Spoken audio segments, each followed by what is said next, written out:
All right, my darling students, let's talk about making a pinch pot that we are going to use for burnishing. So the important thing about this pinch pot is that it has to be super smooth when we're finished, because if you have any dents or lumps, or the lumpier it is, the harder it is to burnish. So I'm starting off with a ball of clay. I'm not going to make anything huge, and you don't have to either. But I always start off in the middle and then press my thumb down into my hand. And as I'm twisting it, I'm pressing my thumb down. And that way I can really feel my thumb against my finger on the outside. So my inside thumb is pushing against my outside hand, and that way, that's how I'm telling my thickness. I always start from the middle and then work my way out. As you're doing this, I'm also trying to kind of pinch it in a little bit. So see how I took both hands and just kind of squished it in. Because I don't want it to spread out. I am looking to make like a little cup form. Now, you can make whatever shape that you want. Keep in mind, you have to burnish whatever part that you can see. So if you can't reach it easily, or if it's like visible, it might be easier to kind of close it off a little bit. So I'm going to smooth this all out. I'm not trying to make it perfect, but I am like, everything has to go through this sort of like lumpy potato stage. And I want to, again, I'm just trying to get my walls even and aim towards my sort of cup form. And all these little wrinkles up in the top and how lumpy it is at the top isn't really matter. Now, the other thing is that I really worked on making sure that I wasn't working on the edge. Like, I'm still working on the side walls here and feeling for how thick everything is, that sort of stuff. And as I wait, as I go along in this little process, I'm making sure that my walls are as even as possible.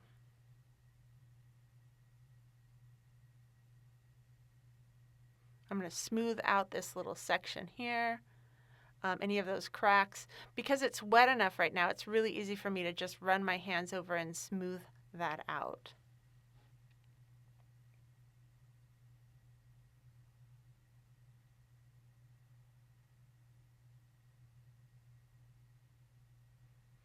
So now I'm going to take my serrated rib and just rake it over the surface. And as I'm doing this, I'm also feeling the thickness. So my hand is always going to be on the opposite side of that wall. And I'm actually evening out my clay wall as I do this. So I'm really dragging it over the surface. And that's going to help smooth out all of these things. It's really important that you keep your tool clean too. So if it starts to get a little too chunky, you got to clean it off. So I'm cleaning that fairly frequently. And I'm pulling all of this clay up towards the top. Now, as I do this, it is making the pot a little bit wider, which is fine, but you want to keep an eye out for it if you don't want it to be that wide.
right, that's looking pretty good.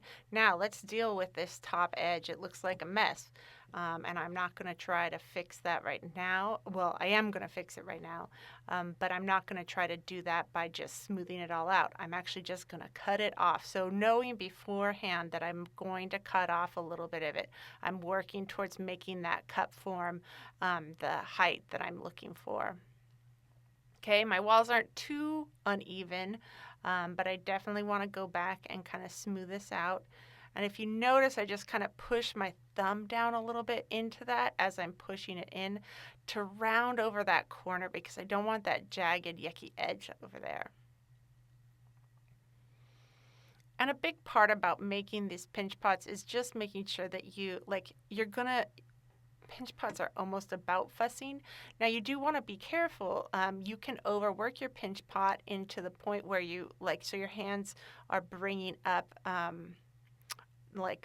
all of the moisture. So there, my inside's looking pretty decent, but I'm taking the rib on the inside and smoothing it out. I'm also working towards this to kind of change my shape too. So again, just like what I was doing before with my rib that had my serrated rib with my hand on the inside, I'm now doing that on the outside. I'm holding it on the outside with my rib on the inside. And any little parts that get a little thin, I can pinch them back together and kind of smooth them over.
All right, this time I'm going to come back and cut this edge off with an X-Acto knife because I do want to have a nice even top, and the X-Acto knife will give me a little bit of a cleaner, sharper cut. And then I'm going to go back again, pushing down my thumb on that inside corner so that I can kind of round it out a little bit. And my goal is to make sure that my top rim, even if the rest of my pot isn't totally even, but it is pretty close, even if the rest of my pot isn't totally even, I want to make sure that my top rim looks as even as possible. What that rim looks like is what kind of people assume your entire pot is. So if it's lumpy and uneven, then everybody assumes that the rest of the pot is lumpy and uneven. It is really important in this process. So I'm going to kind of turn out that lip a bit. And so I'm taking my thumb on the inside and just kind of curling my finger around it. And I'm using my finger as a measuring tape to make sure that I'm getting kind of an even lip rim going all the way around. So I want it to just curve out a little bit. Now this will be easier once I let this set up a little bit. So I want to get it into its generic shape now, pretty close. Once I let this set up again though, so that it's a little bit stiffer, leather hard, I can come back and kind of clean that up a little bit better.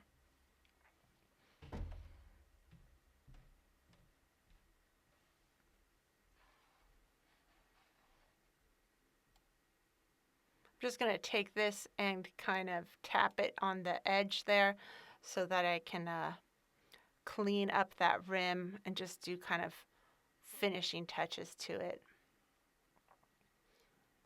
Again, keep in mind that anything that you can see should be beautiful and smooth. I'm going to take my rib again on the inside and just really check my shape too.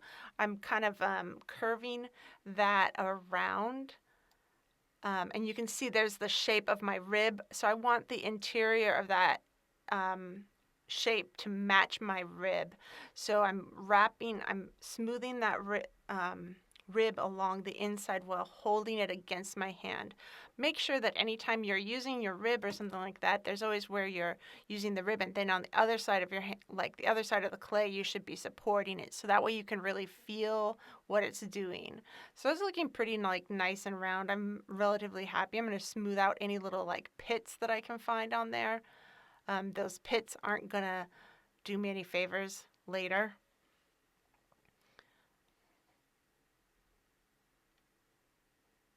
And I always end up going off screen. I want to look at it closer. So forgive me for that. But I'm just going to go around that edge and just make sure that that whole thing is as pretty and smooth and not lumpy as possible. There's a little crack there, so I just went over that with my fingernail and kind of smoothed it over again so you couldn't see it.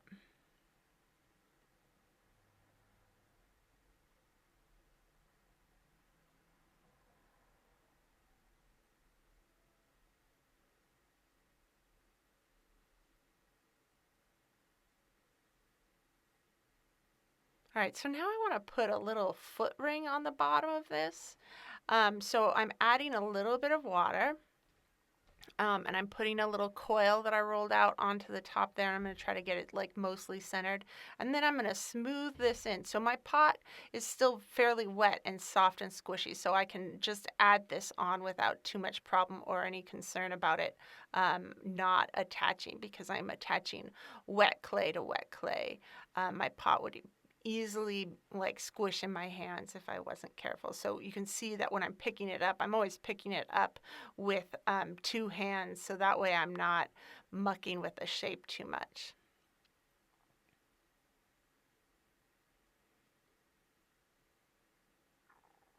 And then I'm going to smooth out that inside too. Find myself a different tool because my finger's not working. Wooden knife is like a finger on a stick. And I'm going to try to keep my walls as even as possible. The walls of the foot ring, I mean. So that's a foot ring, okay? So it's a little ring that you put on the bottom, on the foot of your piece to help stabilize it, because I wanted to make it like a little cup form.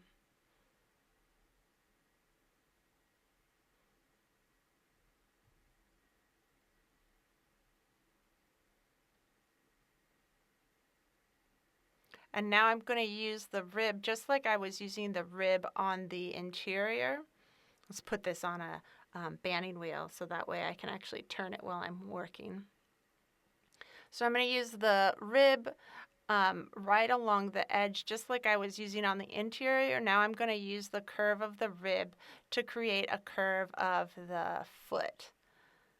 So I'll take that around, and it's a lot easier if you're doing it with on a banding wheel, because that, especially if you're trying to make something that's symmetrical, that way you can kind of keep your hand in the same position and sort of turn it. It'll be a little bit easier to keep everything nice and pretty.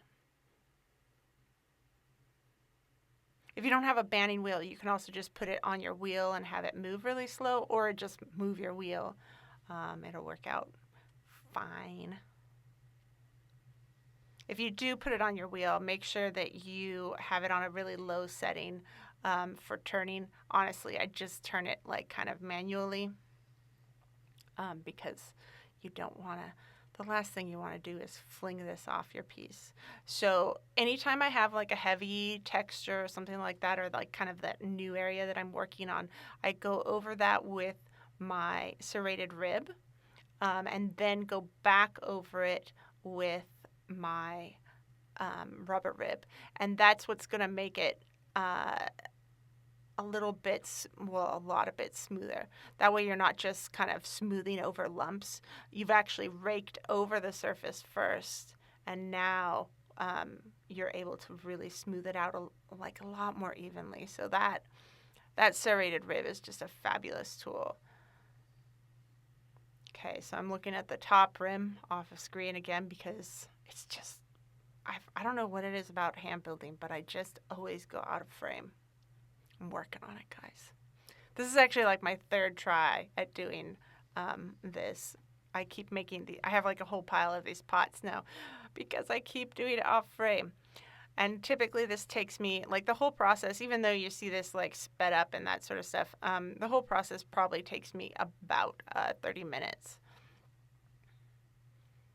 Okay, so I'm just trying to even this out, make sure, see, like right now the bottom looks a little like off center. So I'm going to go onto the inside and just start to push that out and even it out. And that's the glory of working with that soft clay, is that I can go back and kind of fix that.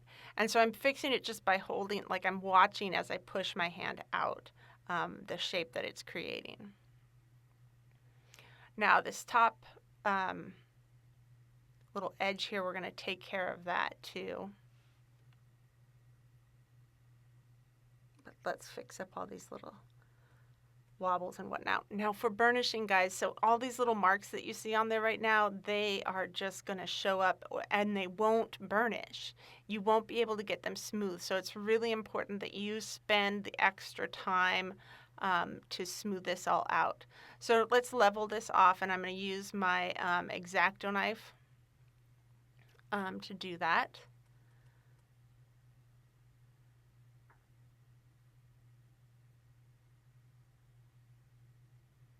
And if you're looking for a clean, flat cut, like that's, the X-Acto knife is like a great way to go.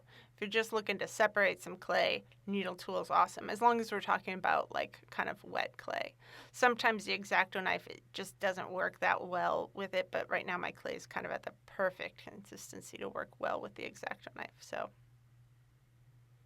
I'm just going to try to even that out, just like what I did on the top, making sure that my foot ring is as even as humanly possible going around, because people just make that, like when they see that edge, they just assume the rest of the pot is like that. So the nicer I can make it, the better. Now these little crumbs and stuff that are on there right now, it's really easy to get rid of them with my finger, and it's kind of like an initial like burnishing process. But if you can't get rid of those lumps, or the lumps are looking a little like cellulosey, cottage cheesy, then take your rib and go over that again on the surface. And when you're using that rib to smooth things out, you want to have it at a pretty heavy angle against the piece. So it's definitely not like a 45-degree angle or anything like that. It's something where I'm almost like, the flatter I can get it against the piece, the better it's going to be. Okay, so I'm just looking again on the inside. I can see that it's not quite even, so I'm going back and kind of smoothing all that out.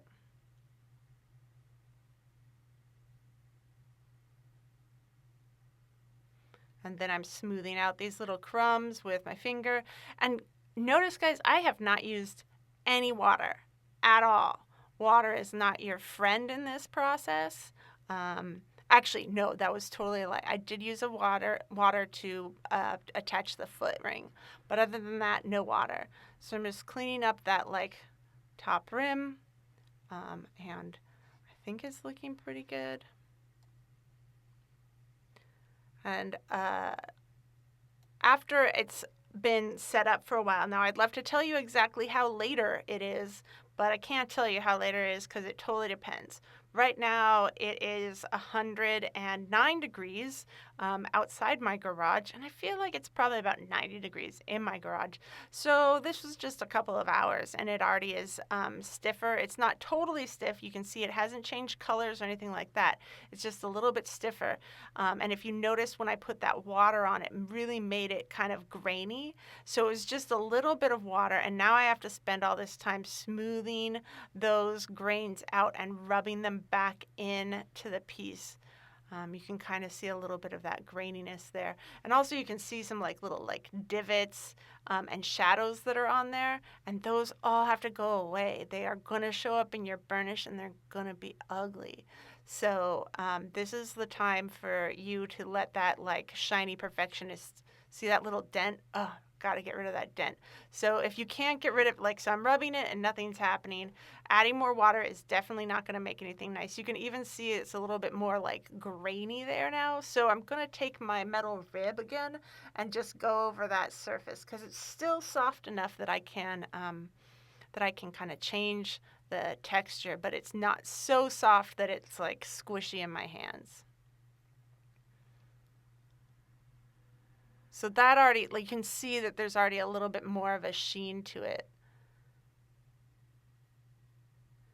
And I'm using my fingers again. I'm pinching over it and kind of rubbing back and forth to kind of try to even out that wall. Now, we could spend a lot longer on this little process, but I kind of don't want to because I have other things to do, and this is my third time making it. But I think that it is really important for you. Like, so keep in mind, so this was me doing it and it took me about 30 minutes. So I would say for you guys, like, give yourself at least an hour to kind of work on this.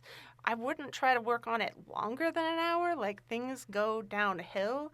Like, so if you're ever working on your piece and it's not getting better, it's getting worse, that's a good sign that you should set it down and let it think about its life for a little bit, and let it set up probably a little bit more. So like if you're trying to smooth it out and you just keep making more marks instead of less, because you can see right now I'm going back over it with my finger and no water even, and it is just smoothing out pretty nicely, relatively easily.